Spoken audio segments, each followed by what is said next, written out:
Almost everybody forgot about the existence of Star Wars Outlaws, and the only people still talking about it are content creators like myself who are pointing and laughing at Ubisoft's complete and utter failure.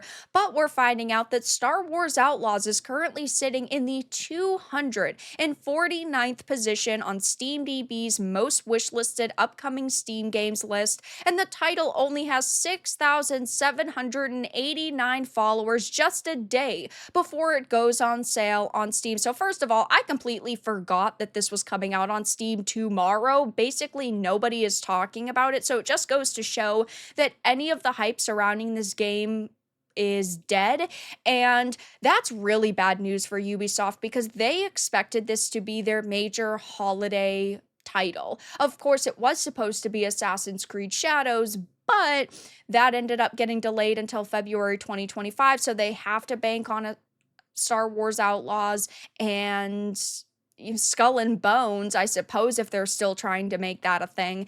And those are two titles that basically nobody enjoyed at release, and there's no reason to go and buy a second copy on another platform like on PC, or even buy it for the first time if you do not already own it. This was a terrible experience. I live streamed a lot of it, but I actually had to stop streaming it because I reached a game-breaking bug where I could not progress the main story, and I just have absolutely no interest in going back.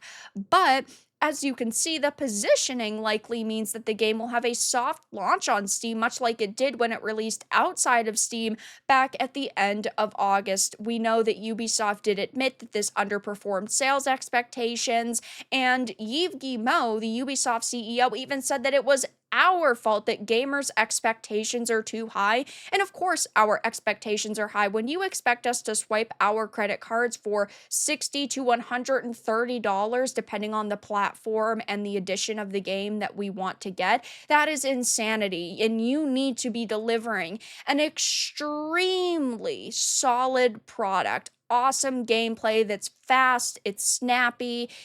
You have to have an AI that actually knows what you're doing so that the NPCs can respond to you. You have to have really great writing, and this title has none of that. So Yves was actually asked on Star Wars Outlaws, obviously off to a slower start than you guys wanted. Can you provide a little color into the sales curve there more recently? Have you guys started to see things pick up? Can you talk about any discounting you might be doing or strategies for discounting into the holiday period would be helpful? And he replied with, on Outlaws, what we can say is that the 3 title updates that we've delivered at the same time, we've been observing substantial positive community sentiment improvement. The biggest update is still to come by November 21st, and it will come on the same day as the first big story pack and the launch for Steam. So we are putting ourselves in a position to have a must-play game that should address a mainstream audience for the busy season, also to be a long-term seller. Well, it wasn't a at-release seller, that's for sure, because we heard that it only sold 1 million copies in its first month, which is nothing compared to games like Star Wars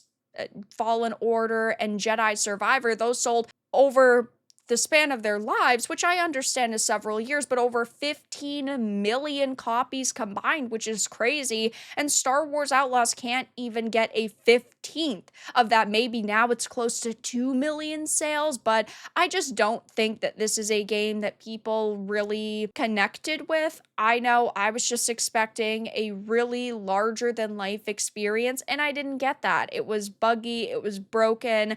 Kay Vess was pretty bland. A lot of the characters that she interacts with are kind of dull. It's just not a good game overall. And it's funny because they're talking about launching this first big story pack, but I don't think that there's going to be many people coming back to the game to play this, and maybe I'll be proven wrong and the launch on Steam tomorrow will be fantastic, but hearing that it's only sitting at the 249th position for the wishlisted games list is definitely a sign of bad things to come. I talk about this all the time. I used to love Star Wars Wars. I played Star Wars The Old Republic, the MMO. I was one of the top North American healers. I have a cat named Meshla, which means beautiful in Mandalorian. I loved the movies. I had merchandise, but since, of course, Disney purchased Lucasfilms, things have tanked. And I do think that with the failures of the movies and TV shows,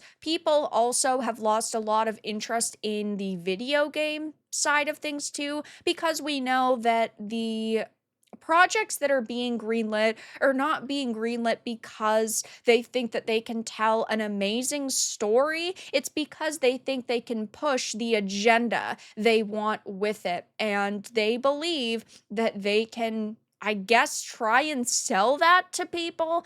But gamers and also moviegoers have proven that they don't want to be preached to. They just want to have fun in video games, movies, TV shows. They are all a form of escapism. And if they could get back on track and these projects stopped hiring activists and they could only greenlight series and games that people actually want because of the characters, because of the overall impact it could have on the Star Wars universe. Maybe they could start making money with Star Wars again, but I think a lot of that Star Wars love and hype has faded for a lot of people. I know it definitely has for me and a lot of you. So I will be keeping my eye on the Steam launch day, but I think it's going to be another complete and utter disaster for Ubisoft.